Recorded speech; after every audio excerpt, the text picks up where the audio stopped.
You aren't imagining it. Celebrities are suddenly performing Tradwife energy again. But is it authentic femininity or just another costume in the content machine? Today we're unpacking why Meghan Markle and we're talking about Jojo Siwa and how they're both playing at the Tradwife game. But maybe they've got different outcomes.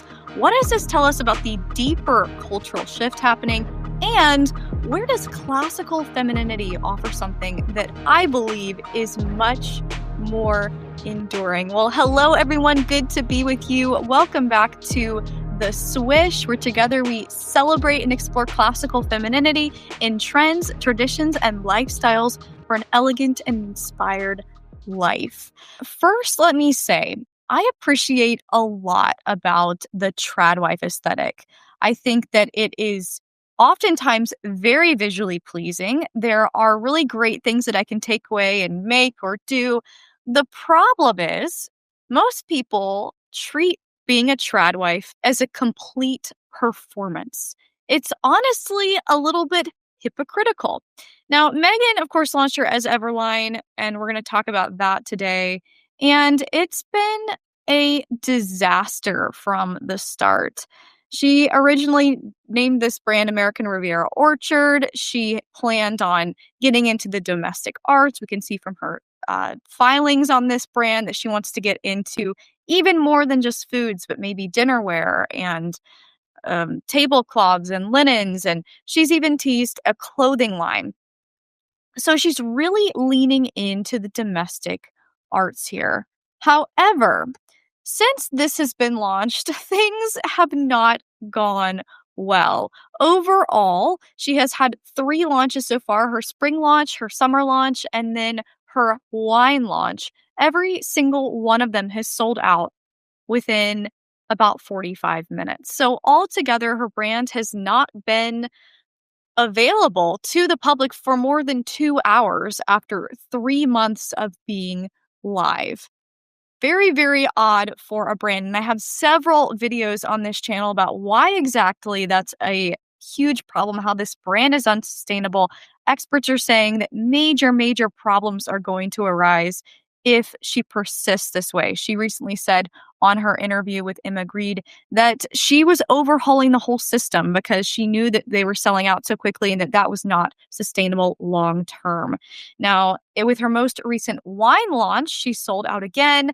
But again, this is a problem with her inventory. Something is not lining up. There has been no strategy, sloppy inventory management, and honestly, no clarity around what this brand actually is.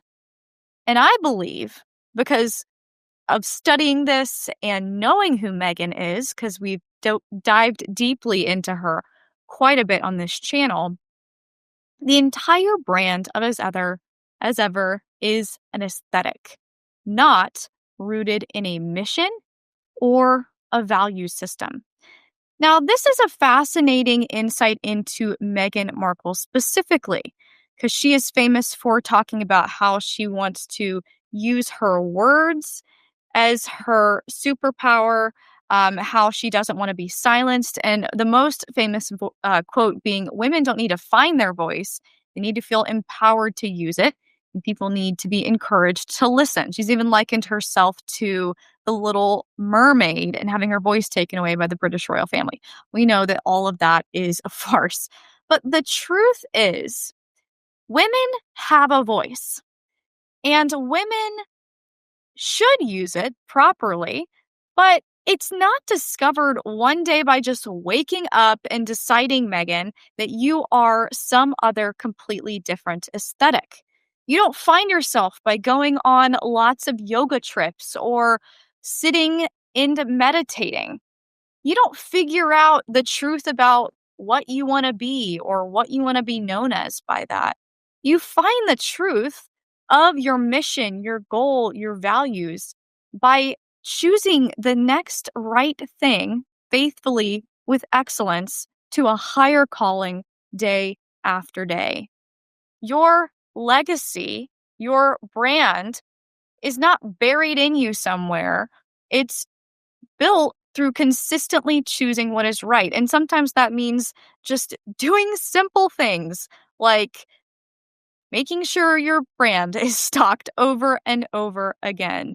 But she's buying into this broader brand here. There's a recent article, I believe this is Variety, talking about this problem with Meghan Markle, Gwyneth Paltrow, even Ballerina Farm, who I admire to some extent, and the future of Tradwife mompreneurs. This is what Meghan Markle is doing by combining this girl boss lifestyle with the Tradwife trend. It's all about the aesthetics of tradwifedom and the personality of the girl boss. There's these two camps that we talk about here all the time on this channel. Meghan needs to be consistent in her value system, and that's a big problem with the Tradwife aesthetic overall. Tradwife aesthetic believes that if you look a certain way or you act out these certain things, doesn't matter if you have millions of dollars in the bank or a $14 million mansion like Meghan Markle, or you're a top selling Hollywood actress and business owner like Gwyneth Paltrow, worth millions and millions, or Ballerina Farm, who is married to the JetBlue heir and worth multi millions of dollars. It only matters, they would say, what you look like and what you do. It all is rooted in something that is contrary to their values to some extent. And this is the elegance principle of symmetry that isn't working. It's the outward look, the way that they dress in linen, they bake things, they do the things, they're putting on the act. They're not actually understanding what it means to be feminine. The other thing, too, is that Meghan Markle is exhibiting the elegance principle of subtraction completely wrong. We go back to looking even at her homepage here of her As Ever website. Her apricot spread, these are not apricots on her homepage. These look to be oranges. She didn't launch this at all. She didn't tell anybody what she's promoting. She simply believes that the aesthetic and the style of what she's putting out there is going to be attractive. It is excess without direction. And she's trying to capitalize on femininity without embracing its disciplines. That's a word that might be kind of scary, word disciplines, but when you have principles to what you're doing, you actually go so much further. So Meghan's approach towards her business, towards her whole personal brand that has just gone completely swung in the other direction, it's just not sustainable. And it's not something either in her business or her personal brand or for the women that she pretends to lead that is actually a really positive and helpful example. And we can see that in so many celebrities these days. And we can see that in her little dance here from 4th of July, where she put together a charcuterie board of red, white, and blue. I was surprised she didn't use her own wines here or tie in some of her other products. But again, it just is not very clear. And she is putting on an act ultimately. And that, unfortunately, is what the Tradwife trend is all about. Now, there is another woman that has been talked about this week. Of course, Jojo Siwa. We may remember her from her beau days or her recent strange dressing days. Jojo has gone through several different themes in her life, but had a similar message to Meghan Markle all along. And that's that being a woman and using your voice is your superpower. And she's used a lot of hypercolor kid glam branding for years and years. She's been the voice of young children for decades now. And I believe she's only 21 at this point. But here is Jojo this week. What's different about this? Well, what you may not know is that Jojo is dating a supposed original friend of hers named Chris Hughes, who they're now dating. They met on Celebrity Big Brother UK, and her whole personality has changed. And if it's true, then it's absolutely beautiful. And if it is not, then it seems to be just another one of the personalities in the line of her themes that she likes to create for herself. And everyone's talking this week, especially about her music. What does this evoke for you? Let me just play this. Day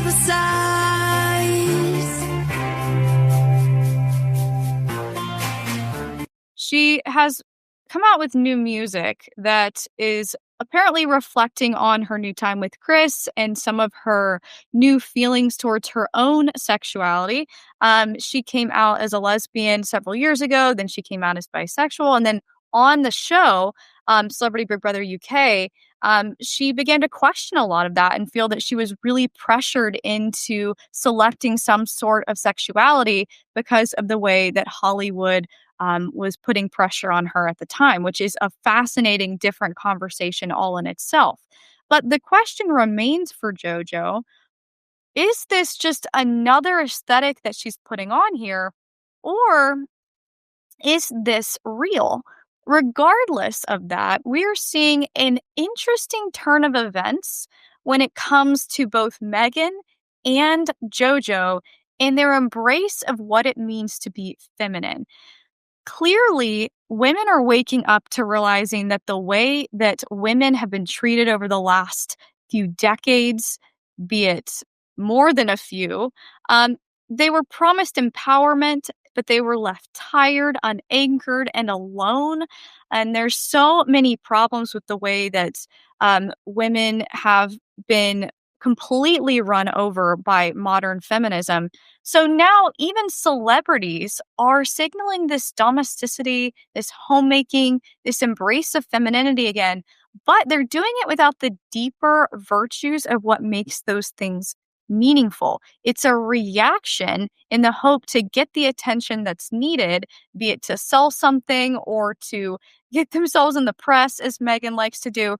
But it's not actually a redemption that is worth it to women.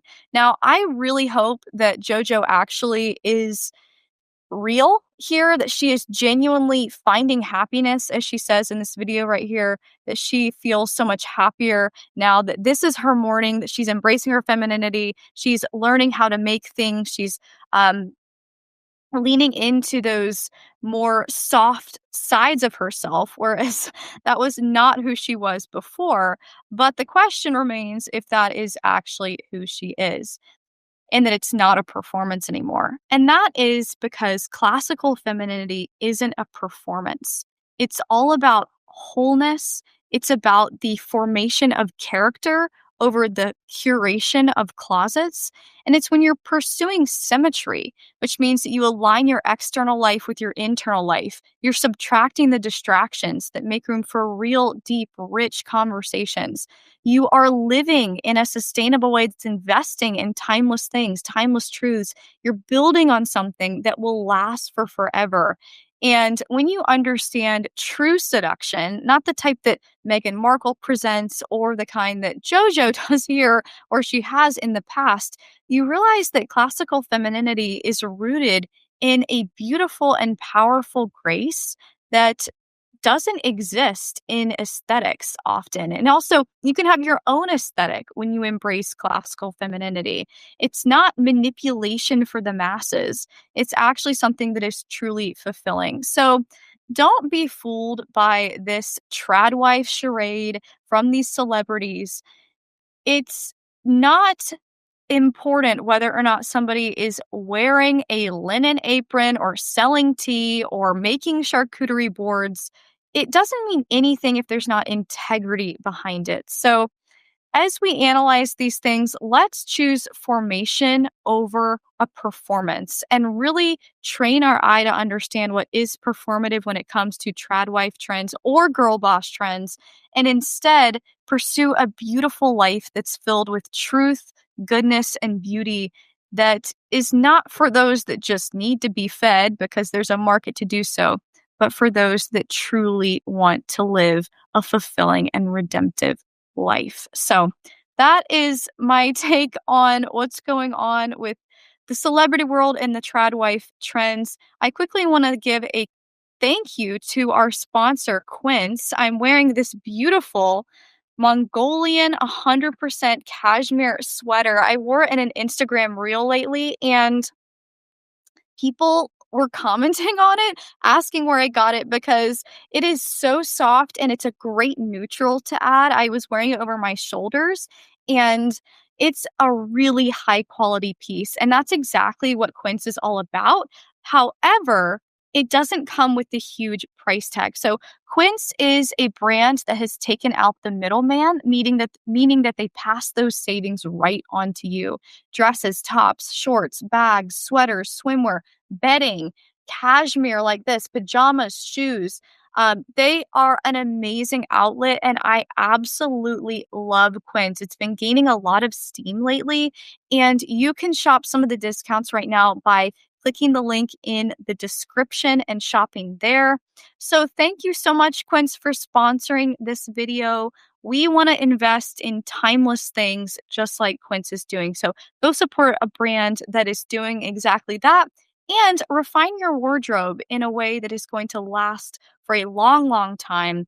And I think you're really going to love it. So, thank you so much for watching. Let me know what you think in the comments down below, and I'll see you in the next video.